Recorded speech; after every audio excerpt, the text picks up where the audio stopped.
sarap naman nun. Ay, teka lang.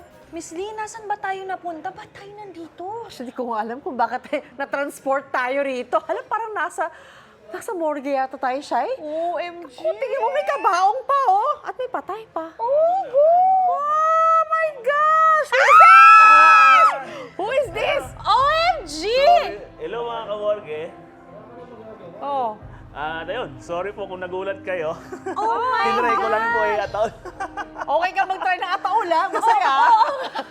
Ginulat mo naman kami. Grabe ka naman. Oo. Oy, mamaya, makakwentuhan natin ang trending embalsamador na si Ferdinand Malgapo Jr. o si Bong. At sasagutin niya yung mga tanong natin sa TikTok. Sa pagbabalik yan ng unang hirit. Yay! Buhay po siya! Buhay! Pagod ng Spooky season na talaga, kaya trending na ang mga nakakatakot na content online. Live and alive natin mga kasama sa TikTok ang isang content creator na embalsamador. Wow! Ayan siya. Ayan na siya. Meron na siyang 690,000 followers sa TikTok. At umabot na rin sa 10.5 million likes ang kanyang videos. Kilala siya bilang Kamorge Ferdinand Malgapo Jr. Yona! Hi, Ferdinand! Bumalik ka! Samahan mo na kami rito. Ang kanyang palayaw ay Good morning! Bong. Ayan. Good Good morning morning! Welcome to Unang Hirit! Oh, hindi ka namin pinahiga, ah. Dahil malakas ka na. Okay, so, Bong, kakaiba itong content mo sa TikTok kasi isang Opo. certified at licensed po siya na embalsamador. So, bakit mo naisipang gawing content ito sa TikTok? Ano po ang marami kasi nagtatanong po about sa kung ano talaga ang nangyayari sa pagka binabalsa mo po yung isang tao. Actually, I'm curious too. Opo. Kaya ayun, doon po nagsimula na sumagot po ako ng mga tanong. Oo. Pero sa mga ano naman po, sa mga videos na ginagawa ko, puro ano lang. Puro yung salita. salita. Wala ka lang pinapakita, Wala po ino-open talaga ka ako. doon, Wala. nakatawa. Parang nakakatakot yun. At saka Oo. parang bawal din sa TikTok guidelines. Oo. Oo, Opo. tama. In fairness, ang dami palang curious sa pag-embalsa mo, no? Dahil sa dami ng comment at tanong sa mga videos mo. Pero ano yung pinakakakaibang question sa'yo na galing sa followers mo na nasagot mo na? Oo nga. Ano po, kung mayroong patay na nabuhay. Yan. Oh. Ang So, anong ano? sagot mo? Meron nga ba? Meron. Talaga? Yes po, meron. Like, konting kwento lang. Ano nangyari? Hindi mo pa siya inihiwa or anything. Alam Bigla mo, na? ano pa, bali kukunin pa lang po siya sa ospital. Oo. Tapos biglang humihinga, may pulso pa pala. Nung nilipat na po nila sa stretcher, ayun, doon na parang nasamid yung patay. Ay, Umago, ganun. yun. Ay, wow! Yes, oo. Paano nangyari So, nangyayari pala talaga Opo. yun. Sa tagal mo nag-embalsa mo daw, Bong, minsan ba natakot ka rin o may nararamdaman ka pa rin kakaiba? Kasi actually, tinanong ko to kay Bong kanina. Natatakot ka ba? Ano po, talagang bilang tao, matatakot ka talaga pagka naunahan ka ng takot, lalo na't gabi ako magbabalsa mo. Yung po bang namamalik mata, yung gano'n, mga guni-guni. Ay, biglang may nakikita ka sa tabi pero wala pala. yung parang mapapalingon kang bigla sa likod mo. Pero may ibang feeling ba pagka yung tao ay namatay from natural causes o yung violent death? Kasi di ba, yung Kunyari, i-embalsa mo rin aksidente yun eh. talaga, Oo, no? di ba? Opo. Nabaril or ganun. Opo, iba yung talagang Iba yung Pakiramdam pa rin. May kaba pa rin. ng Opo, konti. may ano kasi lalo na po sa pagtatrabaho namin, iba yung nagiging proseso, mas matrabaho pagka po ganun. Mas madugo, in other words. Oh, yes, Okay. opo.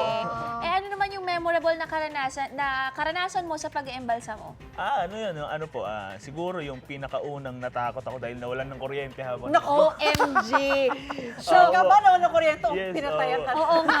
Ano sa tingin mo? Nawalan talaga? Oo, kasi nung time po na yun, medyo ano yung panahon nun Ah, maulan. Okay. So, Akala ko safe. spirit yung... Correct, no? Nabikala natin, napagtripan Iba na yun, siya eh. ah. Oo. Oo. Okay, at ito na nga, syempre, hindi lang kami ang curious dahil pati ang mga netizen natin ay gustong itanong sa iyo ito. Nako, ito. Kung dati, online niya lang sinasagot ang mga questions nyo, today, live niya yung gagawin sa hashtag AskKamorges. Okay, sige, punta Sige ka na po. doon, Bong, para maganda ang background mo at hindi kami kasama sa morgue. Sa morgue. Siya na lang mag-isa. Okay, so yeah, pupwesto na si Bong para sagutin yung mga tanong nyo, mga kapuso. Kaya, okay, Kamorge, take it away, Ferdinand.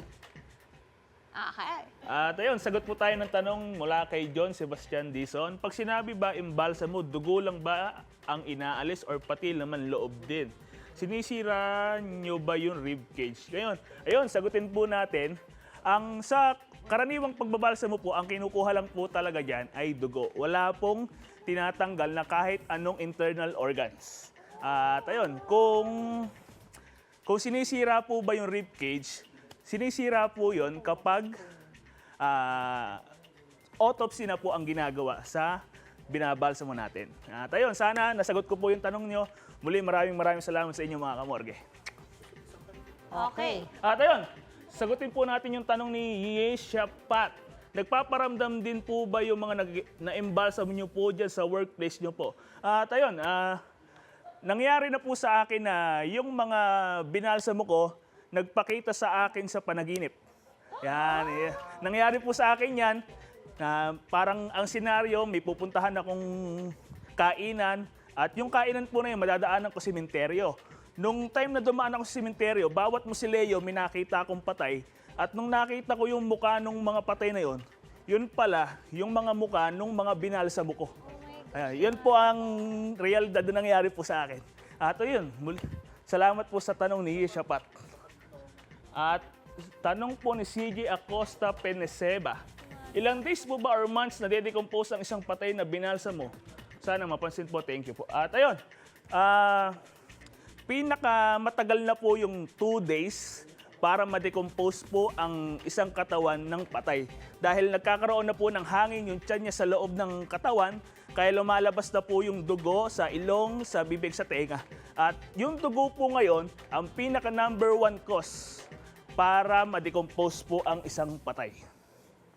Ayun. Wow! Ayun. Pati kami rito ni Shaira, nakikinig kami. Totoo Oo. pala. Pinag-uusapan namin talaga, parang dugo lang pala pinapalabas sa Oo. katawan, no? Hindi pala naman loob. At saka nakakatakot na tumatatak sa kanya yung mga mukha ng mga binabalsamo niya. But I'm so glad na may mga taong tulad ni Ferdinand, ni Bong, na nagkatrabaho talaga. So, because there's some things that we cannot do, di ba? Correct, May correct. taong tulad niya na who would do it for us. So, Malakas thank you. loob. Yes, thank you so much, Ferdinand Malgapo Jr., a.k.a. Kamorge, sa mga natutuwa namin this morning. Thank you, Bong. Yes, kaya naman for more collab kasama ang inyong mga favorite influencers, suggest na rin kayo sa aming Facebook page para maka-TikTok namin sila rito.